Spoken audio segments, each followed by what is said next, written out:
প্রিয় স্টুডেন্টস, সকলে কেমন আছো? আশা করি সকলেই খুব ভালো আছো। আজকে আমি লেখক শঙ্খ ঘোষের লেখা না পাহারার পরীক্ষা এই ছোট গল্পের প্রশ্ন আর উত্তর নিয়ে হাজির হয়েছি। এর আগে দুটো ভিডিও আমি দিয়েছিলাম, যেখানে একটা ভিডিওর মধ্যে আমি এই গল্পের ব্যাখ্যা করেছিলাম আর আরেকটা ভিডিওর মধ্যে আমি 4টে প্রশ্নের উত্তর নিয়ে আলোচনা করেছিলাম। আজ এই ভিডিওর মধ্যে আরো 4টে প্রশ্নের উত্তর নিয়ে আমি আলোচনা করব, কিন্তু আগের ভিডিওগুলো তোমরা অবশ্যই দেখে নিও, তাহলে কিন্তু বুঝতে অনেক সুবিধা হবে।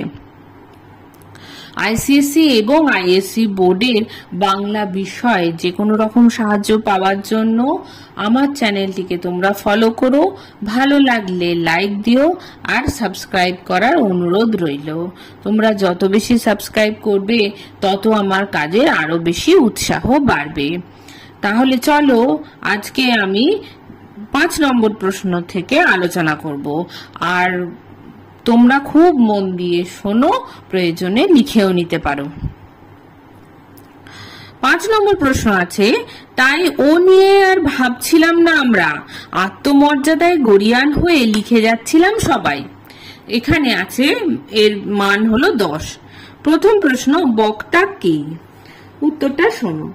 লেখক শঙ্খ ঘোষের লেখা না পাহারার পরীক্ষা গল্পে উদ্ধৃত অংশটির বক্তা হলেন গল্পকথক স্বয়ং। আচ্ছা, খ নম্বর আছে, কোন প্রসঙ্গে বক্তা এ কথা বলেছে?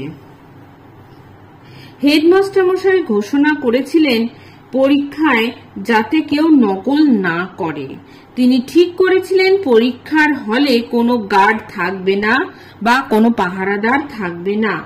স্কুলের মধ্যে সবচেয়ে ডানপিটে যে ছেলেটি, সবচেয়ে না পড়ুয়া, দুষ্টুবুদ্ধিতে ভরাট হৃদয় নামের যে ছেলেটি, এই সুযোগে সে প্রচুর নকল করবে। সে একেবারে পেছনের বেঞ্চে নিরিবিলিতে বসেছিল পরীক্ষা দিতে। তার নকল করা কেউ ঠেকাতে পারবে না আজ। এই প্রসঙ্গে লেখক এই কথাটি বলেছে। চলে আসি গ নম্বর প্রশ্নে। দুটো প্রশ্ন এখানে রয়েছে। বক্তা কি নিয়ে ভাবছিলেন না? গল্পকথক বলেছেন তার ছেলেবেলার স্কুলের হেডমাস্টার মশাই একদিন না পাহারার পরীক্ষার ব্যবস্থা করেছিলেন। সেই দিন স্কুলের সবচেয়ে ডানপিটে না পড়ুয়া দুষ্টুবুদ্ধিতে ভরা ছেলেটি, যার নাম হলো হৃদয়, সে সকলের পেছনের বেঞ্চে বসেছিল। তার বসা দেখে সকলেই বুঝতে পারে যে সে নিরিবিলিতে আপন মনে নকল করবে। কিন্তু তখন গল্পকথকের মনে পড়ে হেডমাস্টার মশাইয়ের কথা। তিনি সকলকে নিজেদের দায়িত্বে নিজেদের পরীক্ষা দিতে বলেছিলেন। তাই গল্পকথক আর হৃদয়ের কথা ভাবছিলেন না। এটা হলো প্রথম প্রশ্নটা। এর সঙ্গে যে লেজুর প্রশ্নটা আছে, না ভাবার কারণ কি? এটার উত্তর এবার বলছি। না ভাবার কারণ হলো হেডমাস্টার মশাই সকল ছাত্রদের তার বিশ্বাসের মর্যাদা দিতে বলেছিলেন। তিনি বলেছিলেন তিনি আর ছাত্রদের পরীক্ষার সময় পাহারা দেওয়ার ব্যবস্থা করবেন না। পরীক্ষার ঘর চোর পুলিশের খেলার স্থান নয়। ছাত্ররা নিজেদের দায়িত্বে নিজেরাই পরীক্ষা দেবে, নিজেদের ভার নিজেদের কাঁধে তুলে নেবে। তিনি ছাত্রদের আত্মসচেতন ও আত্মবিশ্বাসী করে তুলতে চেয়েছিলেন। ফলে সকল ছাত্ররা হৃদয়ের কথা চিন্তা না করে সৎভাবে পরীক্ষা দিয়েছিল। হয়ে গেল। এটা হলো গ নম্বর প্রশ্ন। চলে আসি ঘ নম্বরে। এখানেও দুটো প্রশ্ন আমি রেখেছি। আত্মমর্যাদায় গরিয়ান কথার অর্থ কি? আত্মমর্যাদায় গরিয়ান কথার অর্থ হলো নিজের মর্যাদায় নিজেই গর্ব অনুভব করা। এর সঙ্গে আরেকটা প্রশ্ন আছে, কারা আত্মমর্যাদায় গরিয়ান হয়ে উঠেছিল? উত্তর হলো, হেডমাস্টার মশাই বলেছিলেন পরীক্ষায় নকল করা অত্যন্ত লজ্জাজনক বিষয়। তিনি বলেছিলেন পুলিশি করে বা জোর করে তিনি ছাত্রদের নকল করা বন্ধ করতে চান না। কেউ যদি পরীক্ষার সময় অসৎ উপায় অবলম্বন করে তবে তিনি তাকে বাধা দেবেন না। তিনি ছাত্রদের চিত্তশুদ্ধি ঘটাতে চেয়েছিলেন। তিনি যুক্তি দিয়ে ছাত্রদের বুঝিয়েছিলেন। ফলে ছাত্রদের বোধোদয় ঘটেছিল। তারা পরীক্ষার দিন আত্মমর্যাদায় গরীয়ান হয়ে পরীক্ষা দেয়। এইভাবে তারা সৎভাবে পরীক্ষা দিয়ে নিজেদের শ্রেষ্ঠত্ব প্রমাণ করেছিল। হয়ে গেল আমার 5 নম্বর প্রশ্নের উত্তর। চলে আসি 6 নম্বরে। 6 নম্বরে রয়েছে, অল্প কিছুদিন পড়াশোনা করে বেশ ভালোভাবেই সে টপকে গেল স্কুলের শেষ পরীক্ষা। এর মান হলো 10। আচ্ছা, প্রথম ক নম্বর প্রশ্ন আছে, সে বলতে তার কথা বলা হয়েছে। উত্তর হলো, লেখক শঙ্খ ঘোষের লেখা না পাহারার পরীক্ষা গল্পে সে বলতে হৃদয় নামে গল্পকথকের এক স্কুলের সহপাঠীর কথা বলা হয়েছে। চলে আসি পরের প্রশ্ন, বক্তা কে? বক্তা হলেন গল্পকথক। গ নম্বর, উদ্দিষ্ট ব্যক্তির চারিত্রিক পরিবর্তনের কারণ কি ছিল? খুব মন দিয়ে উত্তরটা শোনো। হৃদয়ের চারিত্রিক পরিবর্তনের কারণ হলো হেডমাস্টার মশাইয়ের সিদ্ধান্ত। আমরা জানি প্রতিটি মানুষকে একবার অন্তত ভুল সংশোধন করার সুযোগ দেওয়া উচিত। তিনি হৃদয়কে যে সুযোগ দিয়েছিলেন তাতে হৃদয়ের চরিত্র গঠন করতে অনেক সাহায্য হয়েছিল। হেডমাস্টার মশাই জানতেন হৃদয় কোনো কিছুই পড়া করে আসেনি। তা জানা সত্ত্বেও তিনি না পাহারার পরীক্ষার ব্যবস্থা করেছিলেন। ছাত্রদের তিনি বলেছিলেন ছাত্ররা যেন তার বিশ্বাসের মর্যাদা দেয়। এই কারণে হৃদয়ের বোধোদয় হয়েছিল। সেই সুযোগের অপব্যবহার না করে ফাঁকা খাতা জমা দিয়েছিল। অল্প কিছুদিন পরে সে ভালোভাবে পড়াশোনা করে স্কুলের শেষ পরীক্ষাতে ভালোভাবেই উত্তীর্ণ হয়েছিল। এইভাবে হেডমাস্টার মশাইয়ের পরিকল্পনার ফলে হৃদয়ের চারিত্রিক পরিবর্তন ঘটেছিল। সে প্রকৃত একটি মানুষ হয়ে উঠতে পেরেছিল, বা এটা বলতে পারো যে সে প্রকৃত মানুষ হয়ে উঠেছিল। চলে আসি ঘ নম্বরে, অন্য স্কুলে পরীক্ষা দিতে গিয়ে স্কুলের ছাত্ররা কি মর্যাদা লাভ করেছিল? উত্তর হলো, গল্পকথক ও তার স্কুলের সহপাঠীরা নাটোরের অন্য একটি স্কুলে গিয়েছিল শেষ পরীক্ষা দিতে। পরীক্ষায় পাহারা দিতে দিতে সেই স্কুলের শিক্ষক প্রহরীরা বলেছিলেন গল্পকথকের ঘরে পাহারা দেবার কোনো প্রয়োজন নেই, কারণ সেই স্কুলের ছাত্ররা লেখবার সময় মুখও তোলে না। তখন স্কুলের ছাত্ররা মর্যাদা ভরা খুশিতে পরস্পরের দিকে তাকিয়েছিল, কারণ সেই শিক্ষা ছিল সেই ছোট স্কুলের হেডমাস্টার মশাইয়ের। তিনি তাদের মধ্যে বিশ্বাসের বীজ রোপণ করেছিলেন। প্রকৃতপক্ষে হেডমাস্টার মশাইয়ের পরিকল্পনা সাফল্য লাভ করেছিল। তিনি ছাত্রদের নিজের মনের মতো করে গড়ে তুলেছিলেন। তারা আত্মবিশ্বাসী হয়ে উঠেছিল, তাদের চিত্ত শুদ্ধি ঘটেছিল। তাই অন্য স্কুলের শিক্ষকদের কাছ থেকে পাওয়া প্রশংসা তাদের কাছে বড় একটি পাওনা। তারা যে সুনাম অর্জন করেছিল তা ছিল স্কুলের গর্ব, কারণ হেডমাস্টার মশাই ছাত্রদের চরিত্র গঠন করতে সক্ষম হয়েছিলেন। তারা প্রমাণ করেছিল পাহারা না দিলেও তারা ভালোভাবে পরীক্ষা দিতে পারে। অন্য স্কুলের শিক্ষকদের কাছ থেকে পাওয়া প্রশংসা ছিল গল্পকথকের ছোট্ট স্কুলের ছোট্ট একটি মর্যাদার ও গর্বের বিষয়।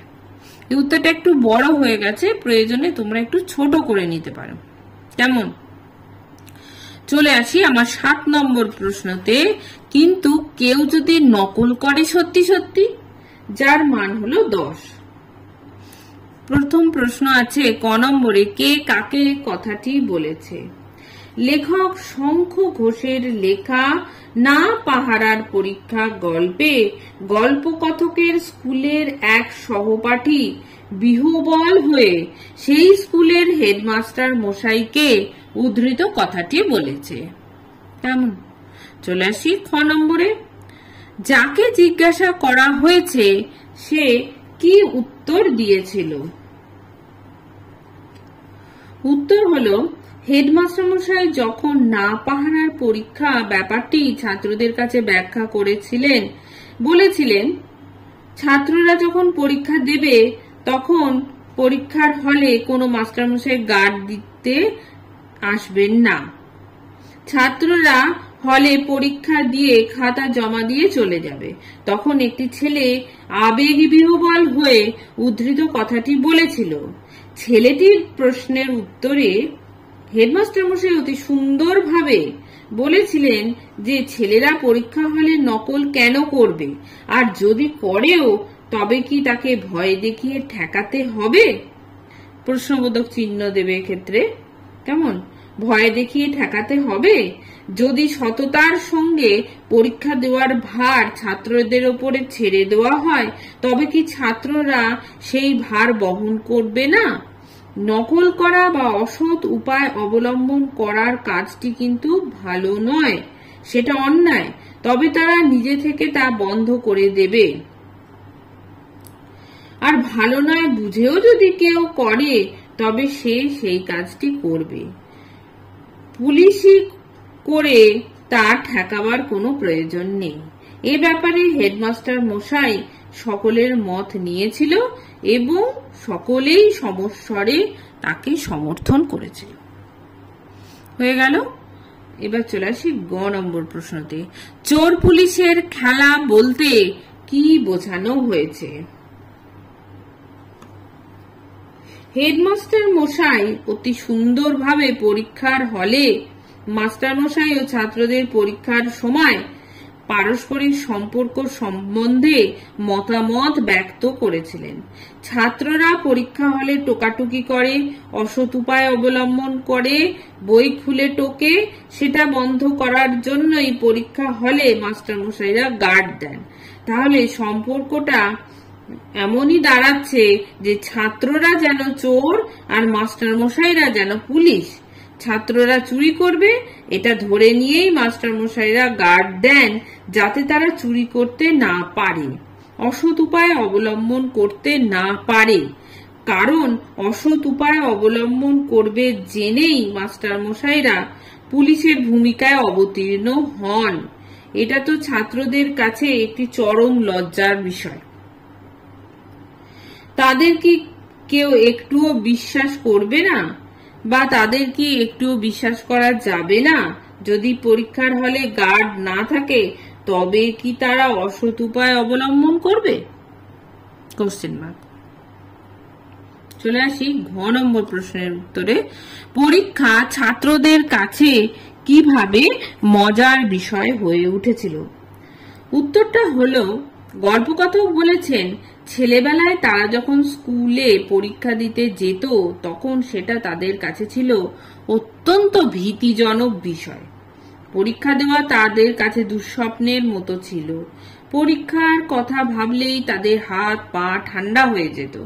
কিন্তু পরবর্তীকালে হেডমাস্টার মশাই পরীক্ষার সময় ছাত্রদের পাহারা না দেওয়ার সিদ্ধান্ত নিয়েছিলেন।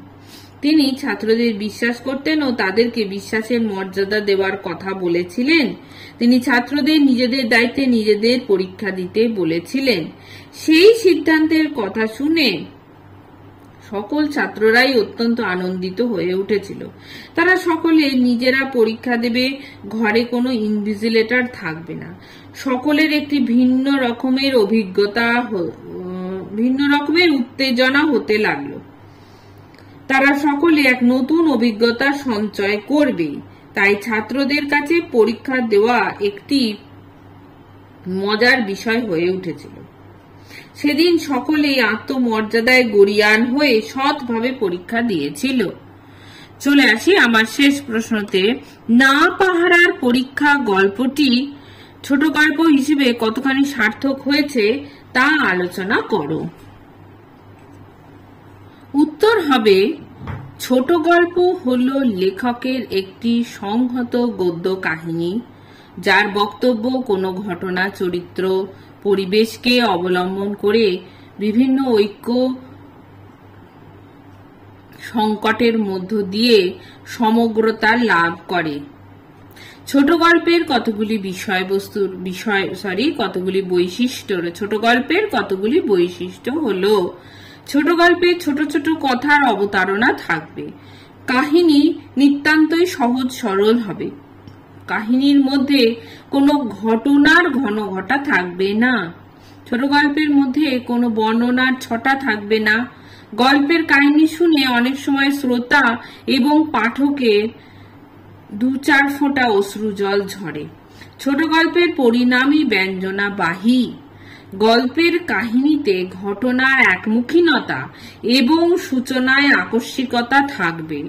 ছোট গল্পের সমাপ্তিতে থাকবে অতৃপ্তি বোধ ও কৌতূহল বোধ। পরের প্যারাতে লিখবে, এখন দেখা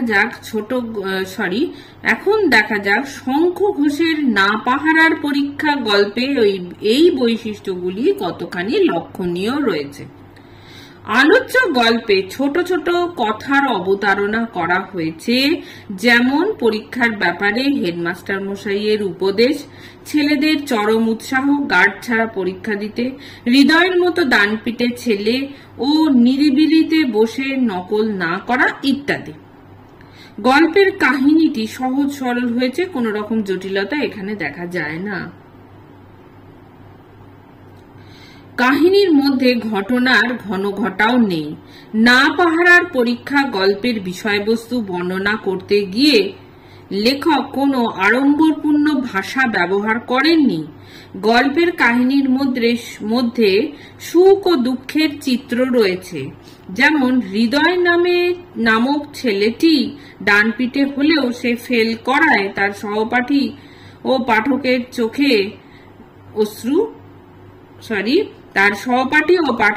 চোখ অশ্রু সজল হয়েছে। তার গল্পের পরিণাম ব্যঞ্জনাবাহী হয়ে উঠেছে। না পাহারার পরীক্ষা গল্পের সূচনা আকস্মিকভাবে হয়েছে একেবারে পরীক্ষার কথা দিয়ে। এই গল্পের সমাপ্তিতে অতৃপ্তিবোধ আছে। লেখক ও তার সহপাঠীদের পরীক্ষায় কতটা ভালো ফল করলো, সকলের ও হেডমাস্টার মশাইয়ের সুনাম কতটা বাড়লো, এই প্রশ্নগুলি পাঠকের মনে জাগে। তাহলে দেখা যাচ্ছে না পাহারার পরীক্ষা গল্পে ছোট গল্পের বৈশিষ্ট্যগুলি বর্তমান থাকায় একে আমরা সার্থক ছোট গল্প বলতে পারি। কেমন? একে আমরা সার্থক ছোট গল্প বলতে পারি। তাহলে এটা হয়ে গেল মোট 8টা প্রশ্নের উত্তর আলোচনা।